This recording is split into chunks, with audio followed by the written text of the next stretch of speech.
പശ്ചാത്തപിക്കേണ്ടി വന്നിട്ടുള്ളൊരു ഘട്ടം പറഞ്ഞാൽ, എൻ്റെ ഒരു കോളേജ് പഠനകാലത്ത് ഒരു സുഹൃത്തുണ്ടായിരുന്നു, നല്ല അടുത്ത സുഹൃത്താണ്. അപ്പോൾ ആ വിദ്വാൻ നല്ല വലിയ കാശുള്ള ആളാണ്, സായിപ്പിൻ്റെ മകനായിട്ടുള്ള ആളാണ്. അപ്പോൾ അതിൻ്റെ ഭാഗമായിട്ട് തന്നെ കാശ് ധാരാളമുണ്ട്.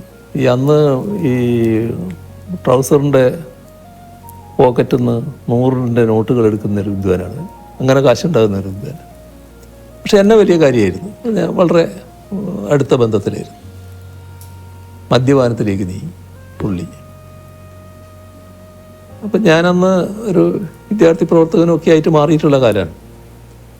അപ്പം ഞാൻ പറഞ്ഞു, അത് ശരിയല്ലേ, ഇത് മദ്യം ഉപയോഗിക്കാൻ പാടില്ല എന്ന് പറഞ്ഞു. പക്ഷെ അത് വല്ലാതെ പരിധി വിട്ട് പ്രയോഗിക്കുന്നവരെ വന്നു. അപ്പോൾ പിന്നെ ഞാൻ ആ ബന്ധം അങ്ങ് വിച്ഛേദിച്ചു. പിന്നെ എനിക്ക് പലപ്പോഴും തോന്നിയിട്ടുണ്ട്, ആ ബന്ധം വിച്ഛേദിച്ചത് അയാളെ കൂടുതൽ നാശത്തിലേക്ക് എത്തിച്ചു. അയാൾ വല്ലാതെ തകർന്നുപോയി, തകർന്നൊരു പൂർണ്ണമായ മദ്യപാനിയായി റോഡ് വക്കിലൊക്കെ ഇരിക്കുന്ന സൈസായിട്ട് മാറിയിരുന്നു. അപ്പോൾ അത് പിന്നെ എന്നെ ഒരു കുറ്റബോധത്തിലേക്ക് നയിച്ചിരുന്നു. അത് അന്ന് ഞാൻ അങ്ങനെ വിട്ടിരുന്നില്ലെങ്കിൽ ഞാനുമായിട്ടുള്ള അടുപ്പം തുറന്നിരുന്നുവെങ്കിൽ അയാൾ മദ്യപിക്കുമായിരുന്നു, പക്ഷേ ഇതുപോലൊരു മദ്യപാനിയായിട്ട് മാറില്ലായിരുന്നു എന്നാണ് എൻ്റെ ഒരു തോന്നൽ. അതാണ് എനിക്കൊരു കുറ്റബോധം തോന്നിയ ഒരു കാര്യം. മറ്റൊരു കാര്യങ്ങൾ അങ്ങനെ തോന്നിയിട്ടില്ല. അപ്പം അങ്ങയുടെ ദൗർബല്യം എന്താണ് എന്ന് ഞാൻ ചോദിച്ചാൽ എന്തായിരിക്കും ഒരു ഉത്തരം? അത് എന്താണെന്ന് ഇപ്പോൾ ദൗർബല്യം മനസ്സിലാക്കുന്നതിലെ ആൾക്കാർ കണക്കാക്കിയത് എൻ്റെ ദൗർബല്യം എൻ്റെ മക്കളാണെന്നാണ്. അങ്ങനെ ഒരു ദിവസം രാവിലെ എൻ്റെ ഒരു കോളേജ് കാലത്തുള്ള ഒരാൾ രാഷ്ട്രീയമായിട്ട് വിരുദ്ധചേരിയിലാണ്. രാവിലെ എൻ്റെ വീട്ടിൽ വരികയാണ്. എതിർചേരിയിലാണ്, ഭയങ്കര എതിരാടിയാണ്. രാവിലെ വീട്ടിൽ വരികയാണ്. എന്താ പേര് ഞാൻ പറയുന്നില്ല, എന്താന്ന് ചോദിച്ചപ്പോൾ ഇരിക്കുമെന്ന് പറഞ്ഞു. അല്ല, ഞാനൊരു കാര്യം പറയാൻ വന്നതാണ്.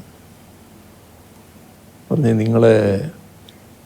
നിങ്ങളെ നല്ല വിജയൻ്റെ എന്നാണ്. വിജയൻ്റെ മക്കളെ നേരെ ഒരു നോട്ട് കൊടുത്തിട്ടുണ്ട്, ആളെ പേര് പറയുന്നുണ്ട്. അത് തട്ടിക്കൊണ്ടു പോകാനാണ്. ഇയാളുടെ പ്രധാന സുഹൃത്താണ് ഈ ചെയ്യുന്നത്. ഈ പ്രധാന സുഹൃത്താണ് ഇത് പ്ലാൻ ഇട്ടിട്ടത്. അപ്പോൾ ആ സുഹൃത്തിനോട് ഇയാൾ പറഞ്ഞു, പിന്നെ അതൊന്നും ചെയ്യാൻ പാടില്ല, അതൊക്കെ പിന്നെ നാട് കത്തും, അന്ന് അങ്ങനെ ഒരു വഴിക്ക് പോകരുത് എന്നൊക്കെ പറഞ്ഞു. പക്ഷേ അവനായതുകൊണ്ട് എനിക്ക് ഉറപ്പില്ല, ചിലപ്പോൾ നടന്നേക്കാവും. അപ്പോൾ ഞാൻ ചിരിച്ചു. അല്ല, നിങ്ങൾ ചിരിക്കുക ചെയ്യാന്ന് എനിക്കറിയാം, എന്നാലും ഇത് ശ്രദ്ധിക്കേണ്ട ഒരു കാര്യമാണ്. എന്ത് ശ്രദ്ധിക്കാനാണ്? ഞാനെന്ത് ശ്രദ്ധിക്കും? ഭാര്യയോട് പറയാൻ പറ്റുമോ? പറഞ്ഞാൽ പിന്നെ പിന്നെയുള്ള അവസ്ഥ എന്താണ്? ഈ കുട്ടികളോട് പറയാൻ പറ്റൂ? അത് പിന്നെ വരുന്നിടത്ത് കാണാൻ നോക്കൽ മാത്രമേ പറ്റൂ.